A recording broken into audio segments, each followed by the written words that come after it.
Hello students, good morning to all of you. आज आपका next topic है rank of matrix.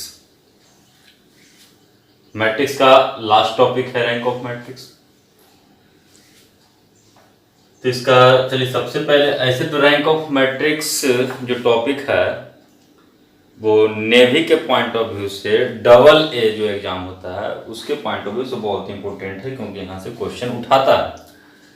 NDA तो खैर आप जानते हैं कि एनडीए में तो यहाँ से रैंक ऑफ मैट्रिक्स से क्वेश्चन बहुत साल उठाया है, लेकिन जो बच्चे 12th का प्रिपरेशन कर रहा है आईएससी का, उसके लिए ये चैप्टर उतना, ये टॉपिक उतना इम्पोर्टेंट नहीं है, क्योंकि उसके सिलेबस में रैंक ऑफ मैट्रिक्स नहीं है, तो उससे क्वेश्चन रैंक ऑफ मैट्रिक्स से नहीं पूछा जा सकता। तो चलिए हम लोग आते हैं रैंक ऑफ मैट्रिक्स।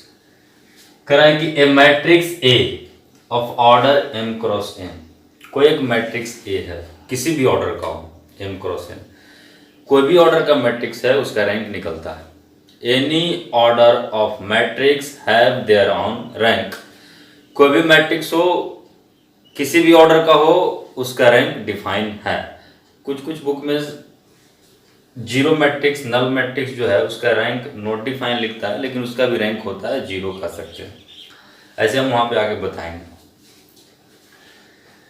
तो A matrix A of order m cross n is said to have rank r, किसी भी मैट्रिक्स ए जो m क्रॉस n का उसका रैंक हम r कहेंगे इफ, डबल एफ मतलब इफ एंड ओनली इफ, तभी कहेंगे जब ये दोनों कंडीशन फुलफिल होना चाहिए। अब ये दोनों कंडीशन क्या है? तो ये कंडीशन का है, पहला कंडीशन कि every square sub matrix, every square sub matrix of order r plus 1 और मोर इज सिंगुलर। यहाँ पे एक टर्म आया है सब मैट्रिक्स, इसको थोड़ा बढ़िया से आप समझिए कि सब मैट्रिक्स क्या होता है। सब मैट्रिक्स होता है मतलब कि मान लीजिए कि कोई एक मैट्रिक्स ले लिए हम, 1 2 3 2 2 3 5 1 1 3 4 5, ऐसा कोई एक मैट्रिक्स ले लीजिए जो कि ऑर्डर इसका है 3 गो रो है और 4 गो कॉलम है, 3 बाई 4 ऑर्डर का। सब मैट्रिक्स जो होता है एक बड़ा मैट्रिक्स के अंदर छोटा छोटा ऑर्डर का जितना भी मैट्रिक्स बनता है वो सब मैट्रिक्स कहलाता है। फिर से बोल रहे हैं, जैसे हम आप सबसेट पढ़े थे, A is the subset of B, तो ए का सारा एलिमेंट अगर बी में है, सेम डिटो आप मैट्रिक्स में भी कर सकते हैं कि आप इसमें ऐसा कितना मैट्रिक्स बना सकते हैं जिसका सारा एलिमेंट इसमें होना चाहिए। एक बड़ा मैट्रिक्स ए जो है इसमें होना चाहिए, तो आप ढेर सारा बना सकते हैं। तो 2 बाई 2 ऑर्डर का ये भी बना सकते हैं, मतलब कि यहाँ से जो आप निकाले हैं ये मैट्रिक्स 1 2 2 3, ये जो मैट्रिक्स है इसका सारा एलिमेंट इस मैट्रिक्स के अंदर है कि नहीं है, तो ये मैट्रिक्स इसका सबसेट कहलाएगा, ये मैट्रिक्स इसका सबसेट कहलाएगा। तो इसमें जो भी आप ले लें, इसमें तो आप ये भी ले सकते हैं कुछ भी, जैसे में 2 सॉरी यहाँ से 3 5 1 3 5 1 और 3 4 5 3 4 5, ये भी एक ले लीजिए। तो इस मैट्रिक्स का सारा एलिमेंट इस मैट्रिक्स में है कि नहीं, तो इस मैट्रिक्स का सारा एलिमेंट इस मैट्रिक्स में है, तो ये मैट्रिक्स इसका सब मैट्रिक्स कहलाएगा। जैसे सेट थ्योरी में आप सब मैट्रिक्स पढ़ेंगे, वही डिटो आप यहाँ पे भी कर सकते हैं। तो सब मैट्रिक्स आप यहाँ से आप ऐसे भी उठा सकते हैं सब मैट्रिक्स, जैसे में आप कोना कोना वाला उठा लीजिए, 1 ये 2 ये 1 ये 5, ये भी एक सब मैट्रिक्स है। तो आप सिंपल ये समझिए कि एक बड़ा मैट्रिक्स के अंदर छोटा छोटा ऑर्डर का जितना भी मैट्रिक्स बनता है वो सब आपका सब मैट्रिक्स कहलाता है। और वो मैट्रिक्स स्क्वायर भी हो सकते हैं, चाहे वो मैट्रिक्स नॉन स्क्वायर भी हो सकता है। क्लियर? ये भी सब मैट्रिक्स कहलाएगा। अगर टोटल हम यही उठा लेते हैं पूरा का पूरा ऐसे 1 2 3 2 2 3 5 1 और 1 3 4 5, पूरा अगर हम यही ले लेते हैं तो ये भी तो सब मैट्रिक्स कहलाएगा इसका, क्योंकि इसका सारा एलिमेंट इसके अंदर है। तो बढ़िया समझिए कि एक बड़ा मैट्रिक्स के अंदर छोटा छोटा ऑर्डर का जितना भी मैट्रिक्स है वो सब आपका सब मैट्रिक्स कहलाता है। तो उम्मीद करते हैं कि आप सब मैट्रिक्स समझ गए। सब मैट्रिक्स जो है वो सब मैट्रिक्स जो है वो स्क्वायर भी हो सकते हैं या फिर नॉन स्क्वायर भी हो सकता है। तो यहाँ पे लेकिन जो हमको रैंक ऑफ मैट्रिक्स में चाहिए वो कैसे हमको, उसमें हमको किसका इंपॉर्टेंस है, स्क्वायर सब मैट्रिक्स का। हमको क्या चाहिए रैंक ऑफ मैट्रिक्स फाइंड करने के लिए, स्क्वायर सब मैट्रिक्स। तो कह रहा है किसी मैट्रिक्स ए का अगर रैंक आर है तो हम तभी आर रैंक कहेंगे अगर every square sub matrix of order R plus one, मतलब कि जितना रैंक है उससे एक बड़ा या फिर उससे जितना भी बड़ा होगा वो सब सिंगुलर होना चाहिए। सिंगुलर आप समझते हैं, सिंगुलर उस मैट्रिक्स को कहते हैं जिसका डिटर्मिनेंट वैल्यू जीरो हो, जिसका डिटर्मिनेंट वैल्यू जीरो हो वो मैट्रिक्स सिंगुलर मैट्रिक्स कहलाता है। सेकेंड एंड साथ साथ में ये भी फॉलो होना चाहिए, सेकेंड कंडीशन कि at least one of a square sub matrix of order R is non singular, और साथ में कम से कम एक ऐसा स्क्वायर सब मैट्रिक्स, बार बार बोल रहे सब मैट्रिक्स होना चाहिए और साथ में वो स्क्वायर होना चाहिए, ऐसा ऐसा वाला square sub matrix of order R is non singular. अगर रैंक आर है तो कम से कम आर ऑर्डर का एगो स्क्वायर सब मैट्रिक्स होना चाहिए, कम से कम एगो, ज्यादा ज्यादा जितना रहे उससे कोई लेना देना नहीं है। जैसे इसके अंदर तो 2x2 ऑर्डर का ढेर सारा बनेगा, ये भी बन रहा है, ये भी बन रहा है, तो 2x2 ऑर्डर का जो बन रहा है उसमें से कम एगो ऐसा होना चाहिए जिसका कि नॉन सिंगुलर होना चाहिए। नॉन सिंगुलर का मतलब determinant of A does not equal to zero. जैसे इसमें 3 गुना 4 इसी का ही निकला था, कम से कम एगो मिल गया 2x2 ऑर्डर का, तो इस मैट्रिक्स का हम रैंक 2 बोल सकते हैं। क्लियर है, बढ़िया समझ में आएगा इसको डिफिनीशन से। ऐसे हम दोनों को एक साथ कर सकते हैं, एक साथ कंबाइंड करके हम इसको बोलते हैं ये दोनों कंडीशन को।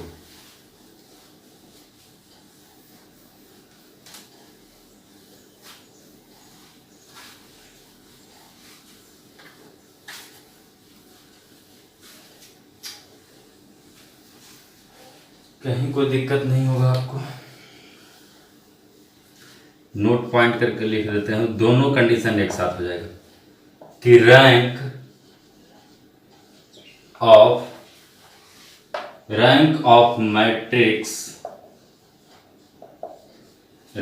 Matrix is the order of highest order of non singular square sub matrix.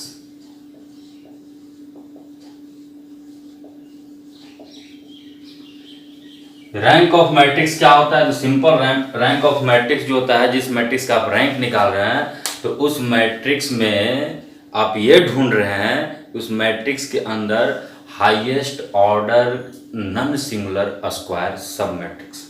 उस मैट्रिक्स के अंदर क्या ढूंढ रहे हैं, highest order non singular square matrix.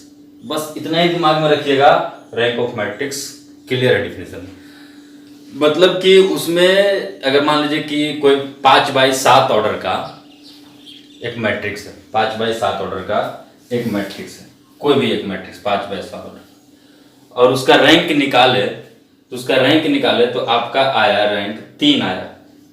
अच्छा एक बात है यहाँ पे छूट गया, इसको लिख देते हैं। रैंक ऑफ मैट्रिक्स को डिनोट जो करते हैं, इट इज डिनोटेड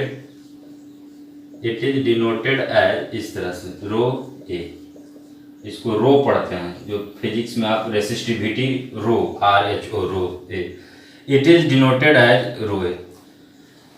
फिर वहीं पे बात आता है कि अगर कोई एक मैट्रिक्स है 5x7 ऑर्डर का और हम उसका रैंक पता चला कि उस मैट्रिक्स का जो रैंक है वो 3 है, 3, तो मतलब कि जो 5x7 ऑर्डर का जो मैट्रिक्स है, 5x7 ऑर्डर का वो मैट्रिक्स है, उसमें 3x3 ऑर्डर का highest order of square sub matrix है जिसका डिटर्मिनेंट 0 के बराबर नहीं है, मतलब नॉन सिंगुलर है।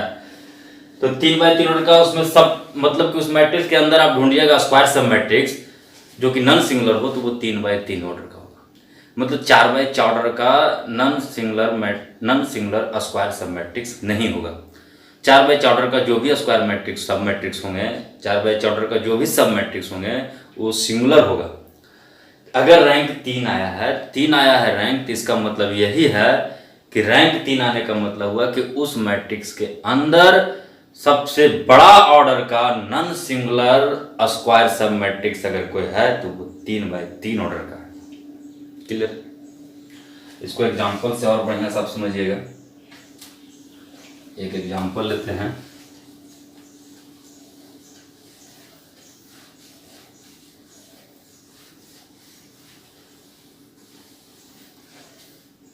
एग्जाम्पल लेने से पहले कुछ नोट पॉइंट।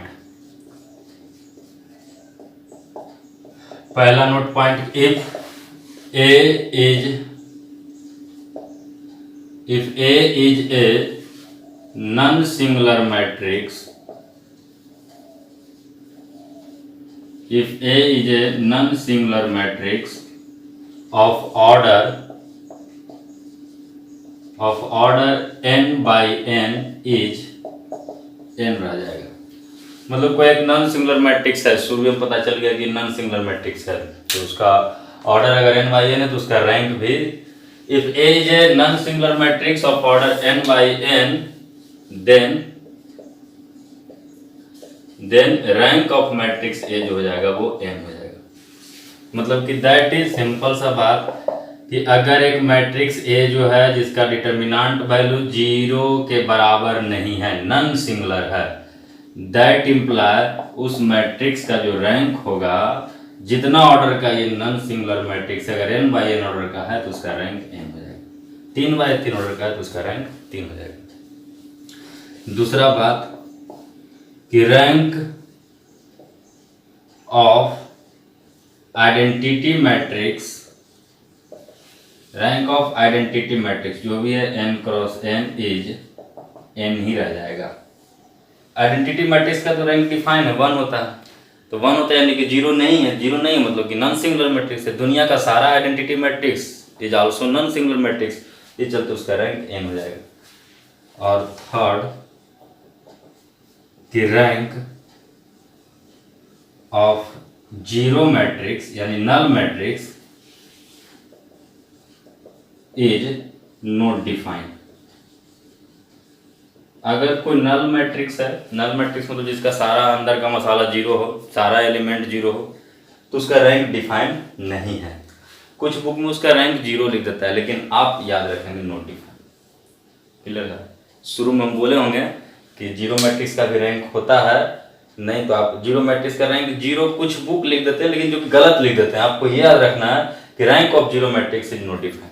जीरो मैट्रिक्स का रैंक नहीं होता, क्योंकि किसी का रैंक 0 नहीं हो सकता। सिंपल बात समझिए आप, किसी का रैंक 0 नहीं हो सकता। रैंक का मतलब होता है रोल नंबर, और किसी का रोल नंबर 0 नहीं होता है।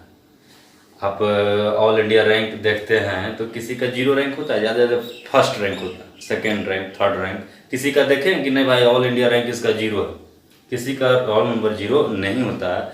इस चलते जीरो मैट्रिक्स का जो बुक लिखता है कि जीरो मैट्रिक्स का रैंक 0 होता है, तो वो ऑब्वियसली रॉन्ग लिखता है। जीरो मैट्रिक्स का रैंक डिफाइन नहीं होता, नोट डिफाइन आप लिखें। ये हो गया। एयरफोर्स की अगर बात करें तो एयरफोर्स में एक ऐसा मैट्रिक्स आपको थमा देगा जो कि नॉन सिंगुलर होगा। तो नॉन सिंगुलर अगर होगा तो खट से मार देंगे, जितना ऑर्डर का नॉन सिंगुलर मैट्रिक्स है वही उसका रैंक हो जाएगा। तो एक एग्जांपल हम ले लेते हैं कि फाइंड द रैंक ऑफ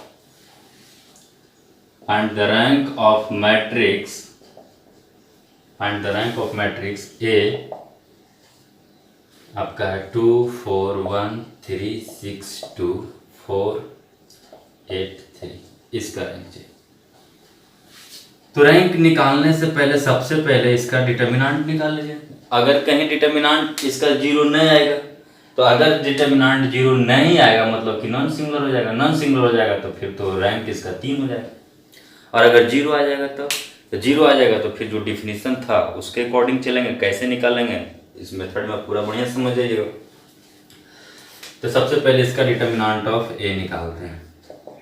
तो आपका ये 2 इंटू 6 × 18 - 16 2, ये -4 इंटू ये और ये समाप्त हो जाएगा। तो ये समझ 3 × 9 में से 8 चला जाएगा, 1 +1 इंटू ये और ये समाप्त, 24 में से 24 चला जाएगा 0, तो आपका ये हो जाएगा 4, ये -4 और ये तो 0 हो जाएगा, 4 - 4 बराबर 0, इसलिए डिटर्मिनांट ऑफ ए 0 आ गया।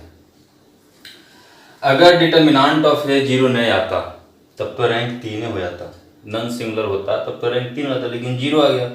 तब क्या करेंगे, तब आपको इसके अंदर सब मैट्रिक्स ढूंढना है। 3x3 ऑर्डर का मैट्रिक्स ढूंढिएगा तब तो आपका यही है, 3x3 ऑर्डर का सब मैट्रिक्स ढूंढिएगा यही वो बनेगा। इसके अंदर 2x2 का ऑर्डर का ढूंढिए, तो 2x2 ऑर्डर का ढूंढिएगा तो आपका ये वो है 2 4 3 6, ये एक सब मैट्रिक्स बनेगा। इसका डिटर्मिनेंट निकाल के देखिए तो 6 दूना 12 में से 12 चल जाएगा 0 है। हमको सब मैट्रिक्स ढूंढना है। अब इसमें जितना 2x2 ऑर्डर का बन रहा है, अगर सब 0 दे देगा तब फिर 1x1 ऑर्डर का, तो 1x1 ऑर्डर का कोई भी उठाइएगा तो नॉन 0 यहाँ पे दिख रहा है, 4 उठा लिए चाहे 8 उठा लिए 1x1 ऑर्डर का। अगर 2x2 ऑर्डर का इसमें जितना भी सब मैट्रिक्स उठावे और सब अगर 0 दे देगा तब फिर रैंक 1x1 ऑर्डर में चल जाएगा और रैंक हो जाएगा उस मैट्रिक्स का 1। सिंपल आप दिमाग में रख लीजिएगा, किसी मैट्रिक्स का रैंक जो होगा वो 1 या 1 से बड़ा होगा, 1 या 1 से बड़ा होगा। तो अगर 2 रैंक नहीं होगा तो फिर रैंक 1 हो जाएगा। सिंपल सा बात, 1 से छोटा तो रैंक होगा नहीं। तो यहाँ पे इसका तो वैल्यू 0 हो गया। अब इसको उठा लीजिए तो सिंपल दिख रहा है कि इसका 4 1 6 2, बहुत आसान है। 4 दूना 8 में से 6 चला जाएगा 2, which is not equal to 0। तो एक 2x2 ऑर्डर का सब मैट्रिक्स इसमें ऐसा ढूंढ लिए जो कि नॉन सिंगुलर है, इसलिए इस मैट्रिक्स का रैंक जो हो जाएगा वो आपका 2 हो जाएगा।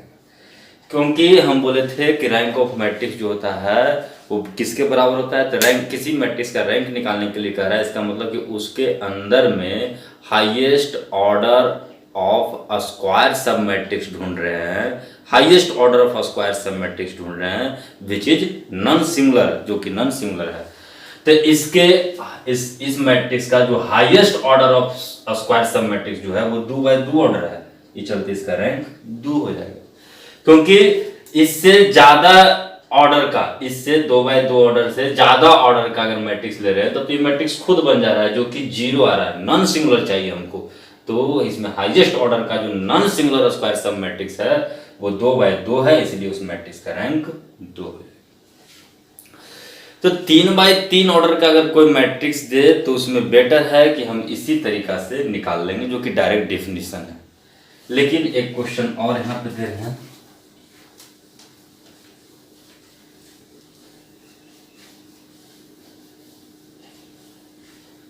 कि find the rank of matrix ए बराबर 1 2 3 2 2 3 5 1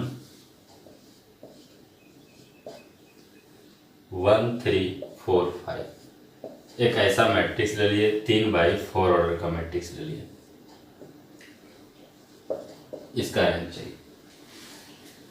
तो इसका रैंक चाहिए तो 3x4 ऑर्डर का है, तब तो इसका तो खैर डिटर्मिनेंट वैल्यू नहीं निकलेगा स्क्वायर। इसमें स्क्वायर सब मैट्रिक्स ढूंढिए कि इस मैट्रिक्स के अंदर सबसे हाई, देखिए सबसे पहले बात, अगर 3x4 ऑर्डर का है तो इसमें हाईएस्ट स्क्वायर सब मैट्रिक्स जो बनेगा, जो ऑर्डर में लिखा रहता है, जो सबसे छोटा न्यूमेरिकल वैल्यू रहता है, इसमें आप ज्यादा स्क्वायर मैट्रिक्स कितना ऑर्डर का बना सकते हैं? 3x3 ऑर्डर का। 4x4 ऑर्डर का बनेगा? 4x4 ऑर्डर का आप बना ही नहीं पाए, कैसे बनाइएगा? पूरा ऐसे उठाइएगा तो 3x3 ऑर्डर का वैल्यू बन सकता है। तो मतलब कि m क्रॉस अगर n ऑर्डर का कोई एक मैट्रिक्स है तो उसमें highest order of square sub matrix जो बनाएंगे, जो m और n में से छोटा होगा उतना ही का बना सकते हैं।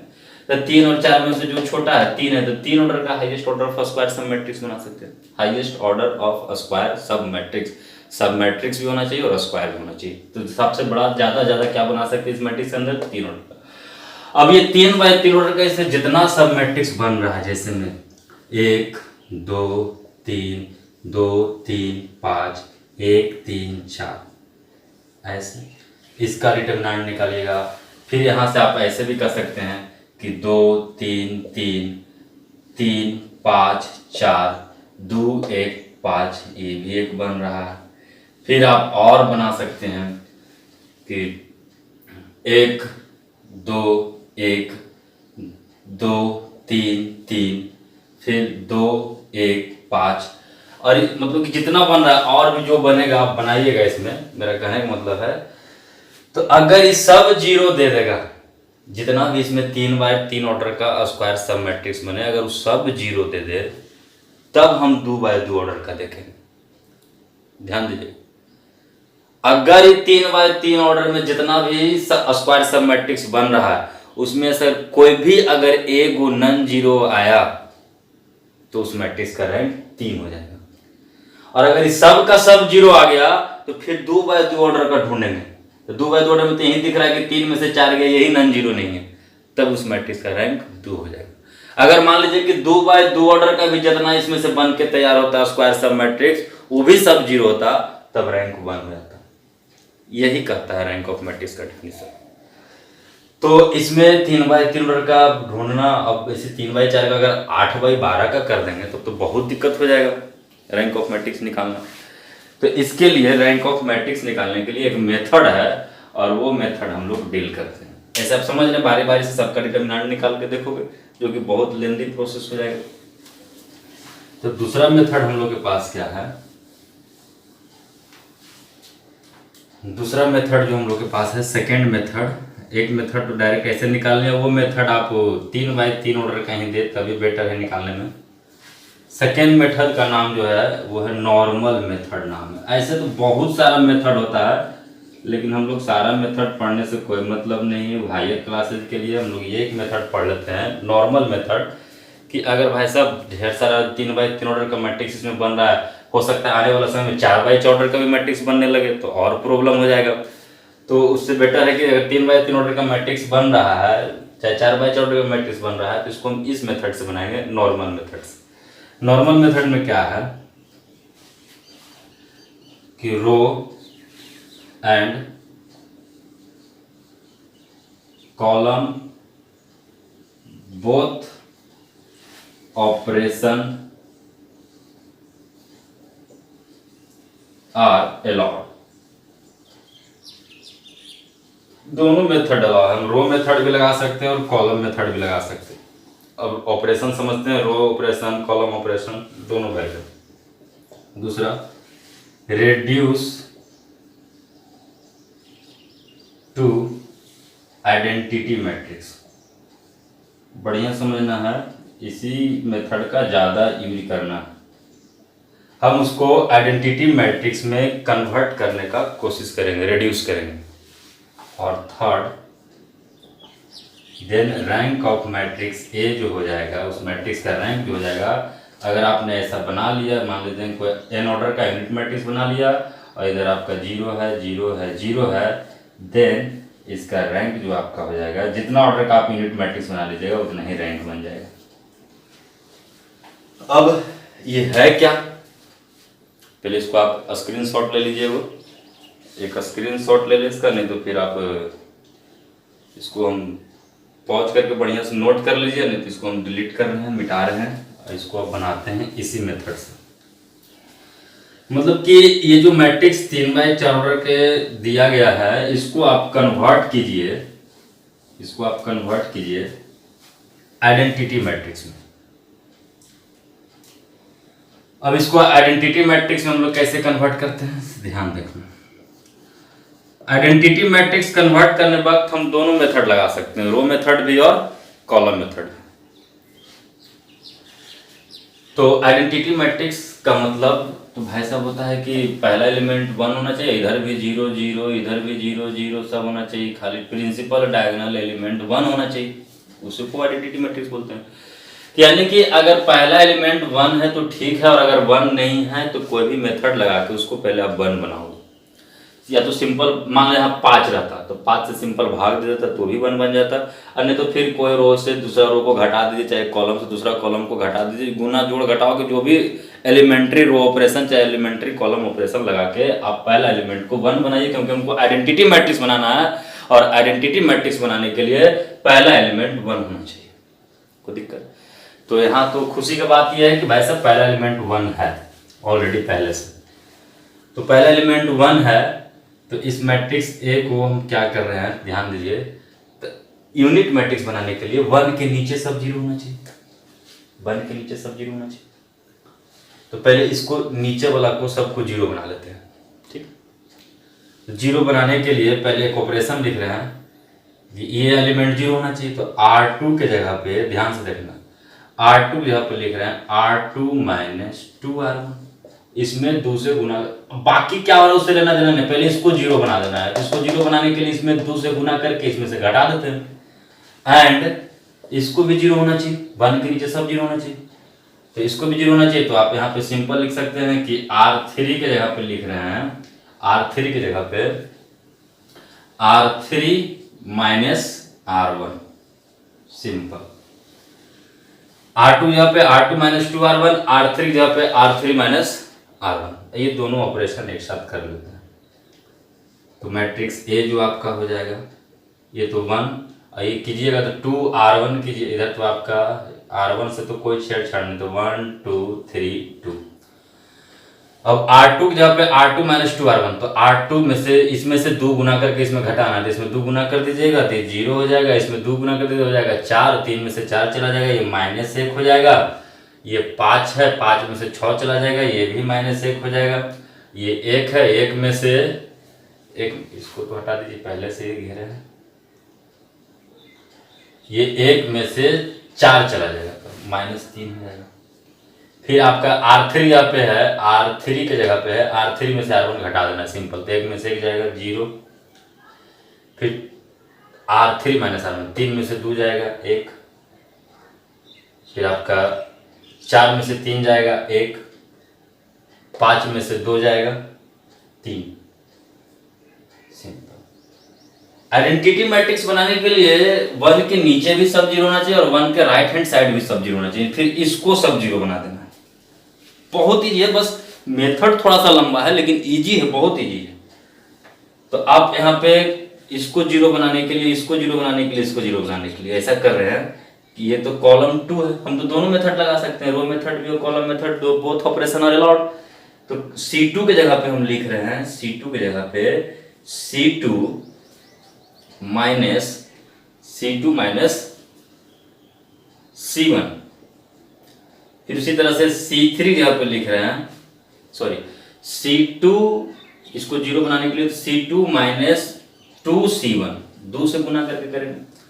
फिर C3 की जगह पे C3 minus 3C1, and C4 के जगह पे आप लिख सकते हैं C2 माइनस, फिर इसको जीरो बनाने के लिए इसमें 2 से गुना करके घटाना होगा, तो 2C, ये ऑपरेशन लगाते हैं, ऊपर मिटा रहे हैं।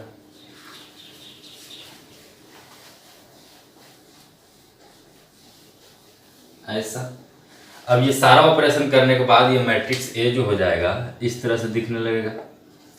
मैट्रिक्स ए आपका ये तो 1 0 0 रहेगा, इसमें तो कोई छेड़छाड़ नहीं। C2 यहाँ पे लिखना है C2 माइनस 2C1, तो इसमें 2 से गुना करके, तो 2 में से 2 चला जाएगा, ये 0, ये आपका हो जाएगा C2 माइनस 2C1, तो ये -1 रहेगा, ये भी 1 रहेगा। आप ये ऑपरेशन लगा देना, C3 माइनस 3C1, तो ये तो 0 हो जाएगा। और इधर आप 3 इंटू C1 कीजिएगा तो 0 है, तो ये तो सब सेम रहेगा, -1 1, फिर आपका यहाँ भी 0 हो जाएगा और ये आपका सेम रह जाएगा -3 3। फिर आइडेंटिटी मैट्रिक्स बनाने के लिए ये वाला 1 होना चाहिए, ये 1 होना चाहिए। इसको 1 बनाने के लिए या तो -1 से गुना कर दीजिए, या फिर आप ये दोनों को इंटरचेंज कर दीजिए तो भी 1 हो जाएगा।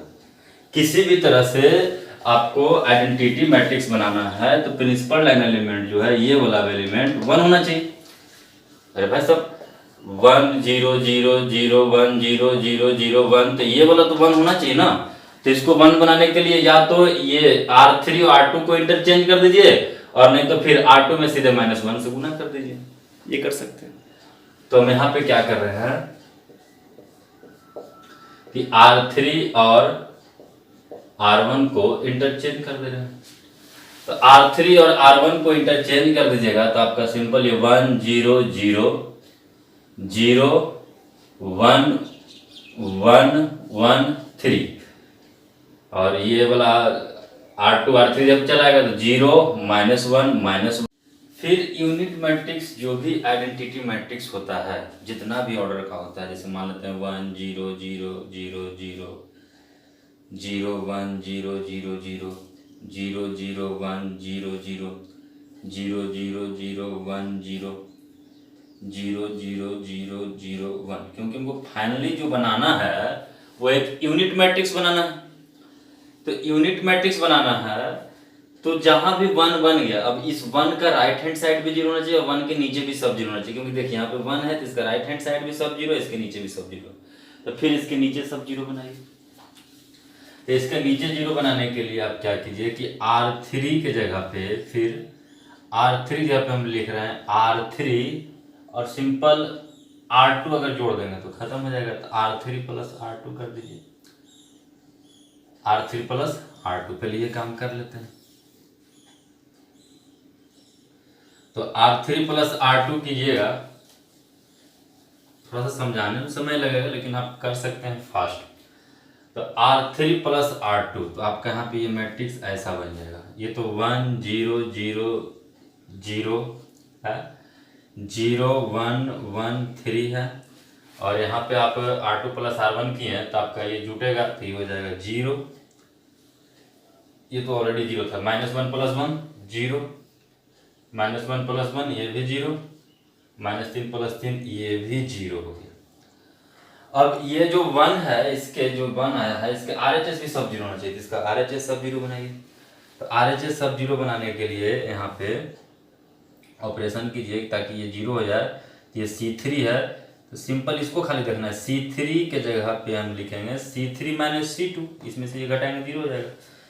एंड ये भी 0 होना चाहिए, ये भी 0 होना चाहिए, यानी कि C4 है ये कॉलम नंबर 4 है। तो कॉलम 4 के जगह पे आप लिखेंगे कॉलम 4 माइनस इसमें 3 से गुना करके तो 3C2। अब ऐसा कर देते हैं तो दैट इम्प्लाई यहाँ से ये मैट्रिक्स जो बन जाएगा ये 1 0 0 0 0 1 1 3 0 0 0 0 ऐसा। और ये सॉरी ये ऑपरेशन अगर आप लगा दीजिएगा तो यहाँ पे C3, तो C3 जब लिखेगा तो 0 में से 0 चल जाएगा तो कोई दिक्कत नहीं, 1 में से 1 चल जाएगा ये 0 हो जाएगा। आप ऑपरेशन लगा देंगे C4 के जगह पे आप लिखिएगा तो इसमें से ये जाएगा C2, ये तो कोई दिक्कत नहीं, लेकिन 3 से गुना करके इसमें घटाइएगा तो ये भी 0 हो जाएगा ऐसा।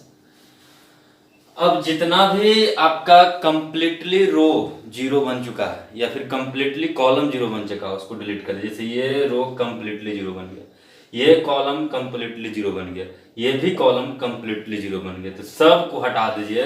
अब बाकी जो रो या कॉलम कंप्लीटली 0 बन गया है, टोटल एलिमेंट उसके अंदर 0 है, उसको डिलीट कर दीजिए, हटा दीजिए, और जो बचल उसको लिख दीजिए 1 0 0 1। तो कितना ऑर्डर का यूनिट मैट्रिक्स बना? 2 ऑर्डर का। तो इसलिए उस मैट्रिक्स का जो मैट्रिक्स ए था उस मैट्रिक्स का रैंक जो हो जाएगा वो 2 हो जाएगा। अब रैंक 2 हो जाएगा, इसका मतलब आप क्या समझेंगे कि उस मैट्रिक्स के अंदर, मैट्रिक्स ए के अंदर highest order of square sub matrix 2 है जो कि नॉन सिंगुलर है। तो उम्मीद करते हैं कि आपको ये समझ में आया होगा। नहीं आया होगा तो वीडियो को फिर से बैक करके देखिए, क्योंकि हम तो पूरा बता चुके हैं और इससे बेटर ढंग से उम्मीद करते हैं कि जितना हमको कोशिश था वो सारा हम इस पर एफर्ट लगा दिए रैंक ऑफ मैट्रिक्स समझाने के लिए। और किसी भी ऑर्डर का रैंक ऑफ मैट्रिक्स है तो आप आसानी से कोशिश करेंगे नॉर्मल मेथड से ही निकालने का, कोई दिक्कत। तो चलिए हम 1-2 क्वेश्चन HW में आपको दे देते हैं। तो आपका ये 2 क्वेश्चन जो है, चलिए आइए, तो आपका ये 2 क्वेश्चन जो है ये 2 क्वेश्चन दोनों का रैंक फाइंड आउट करना है और इसका आंसर आप कमेंट में अवश्य लिखिएगा ताकि हम ये समझें कि आपको रैंक ऑफ मैट्रिक्स समझ में आया। बाकी मैट्रिक्स की बात करें तो मैट्रिक्स पूर्णतः समाप्त हो चुका है, टोटल कंसेप्ट आपको दे दिया गया है मैट्रिक्स का। और ऐसे कुछ बुक जो होता है मैट्रिक्स में लीनियर सॉल्यूशन सिस्टम से क्वेश्चन दे देते हैं, लेकिन वो डिटर्मिनेंट का है, लेकिन फिर भी हमको मौका मिलेगा तो एक दिन हमको 1-1.5 घंटे का वीडियो बनाएंगे और लीनियर सोल्यूशन सिस्टम हम पूरा डाल देंगे, ताकि आपको कहीं लीनियर सोल्यूशन मतलब वो होता है जैसे इन्फिनिटली मेनी सोल्यूशन, 3 गो इक्वेशन दे देता है, 3 गो वेरिएबल दे देता है और उसको क्वेश्चन रहता है नेचर ऑफ रूट से infinitely many solution, no solution, trivial solution, non trivial solution, zero solution, unique solution, तो सब सारा आपको एक वीडियो में क्लियर कर देंगे। ऐसे वो डिटर्मिनेंट का चैप्टर है। लेकिन अभी कुछ बच्चे हमको कह रहे हैं कि सर ट्रिग्नोमेट्री पढ़ाइए, कुछ बच्चे कह रहे हैं कि सर परमुटेशन कम्बिनेशन पढ़ाइए। तो हम दोनों को दिमाग में रखते हुए, ये बात को ध्यान रखते हुए कि कुछ बच्चे जो हैं बोर्ड की अभी तैयारी कर रहे हैं इसमें, तो जो बोर्ड का तैयारी कर रहा है तो उसके पॉइंट ऑफ व्यू से हम परमुटेशन कम्बिनेशन स्टार्ट करेंगे। परमुटेशन कम्बिनेशन स्टार्ट करने से फ़ायदा क्या होगा, आप जो पढ़ लिए हो ठीक है, फिर दोबारा पढ़िए, आपको कुछ ना कुछ सीखने को मिलेगा। और आप जैसे जो बच्चे अच्छे ढंग से पढ़ लिए, चाहे कहीं और भी जगह पढ़ें, लेकिन फिर भी आप देखिए आपको कुछ अगर हट के मिलता है तो आप सीखिए उससे। तो आपको परमुटेशन कम्बिनेशन स्टार्ट करने से फायदा ये होगा कि सर ये 12th का चैप्टर है, 12th का चैप्टर नहीं है, लेकिन परमुटेशन कम्बिनेशन आप पढ़ लीजिएगा तो उसके बाद हम जस्ट प्रोबेबिलिटी पढ़ाएंगे और प्रोबेबिलिटी से आपको 10 से 12 नंबर का क्वेश्चन आता है 12th में, जो कि फायदेमंद साबित होंगे। इससे भी 10 से 12 क्वेश्चन आता है मैट्रिक्स डिटरमिनेंट से, तो आपका 12-12-24 नंबर लगभग हो जाएगा, तो अच्छे हो जाएंगे। और फिर उसी तरह से आगे पढ़ते जाएंगे तो हम सोचेंगे कि फिर उसके बाद हम कैलकुलस स्टार्ट कर लेंगे, कैलकुलस स्टार्ट कर लेंगे ताकि 12th के बच्चे जितने भी हैं उसको ज़्यादा फायदा होगा। चलिए, तो आप इसका आंसर आप कमेंट में लिखेंगे, ये 2 क्वेश्चन हैं, ये दोनों का रैंक निकालिएगा। चलिए आज इतना ही। बाकी जैसे जाने से पहले एक बात ये बताते हैं फिर से कि 3/3 ऑर्डर का रैंक जो निकालेंगे डायरेक्ट डेफिनेशन से निकाल लेंगे। सबसे पहले डिटर्मिनेंट निकालेंगे, अगर 0 आ जाता है तो फिर इसके अंदर 2/2 ऑर्डर का सब स्क्वायर मैट्रिक्स का देखेंगे, फिर वो भी सब 0 दे देगा तो फिर रैंक 1 हो जाएगा। अगर उसमें से कोई एक 0 नहीं दिया तो फिर रैंक 2 हो जाएगा। लेकिन अगर उससे ज़्यादा बड़ा ऑर्डर का हो मैट्रिक्स तो उस केस में हम नॉर्मल मेथड से बनाएंगे। नॉर्मल मेथड बहुत ईजी है, ईजी इन द सेंस कहने को बस ईजी है, लेकिन मेथड थोड़ा सा लंबा है। मेथड लंबा उसके लिए जो प्रैक्टिस नहीं करेगा, अगर प्रैक्टिस कर लीजिएगा 1-2-4 क्वेश्चन पे तो मेथड फिर आप फटाफट कर लीजिएगा। जितना फास्ट आप रो कॉलम घटाइए, जोड़िए, मल्टीप्लाई कीजिए, उतना फास्ट बन जाएगा। और रैंक ऑफ मैट्रिक्स आपका पूरा समाप्त हो चुका है। और भी मेथड होते हैं, एक्लॉन फॉर्म, ये सब तो सब आपको नहीं पढ़ना। हायर एजुकेशन इंजीनियरिंग में जो बच्चे घुस जाते हैं उसके बाद वो पढ़ते हैं, ठीक है। तो चलिए आज के लिए इतना ही, बाकी नेक्स्ट वीडियो में मिलते हैं विथ परमुटेशन एंड कम्बिनेशन। तब तक के लिए बाय बाय, जय हिंद, जय भारत।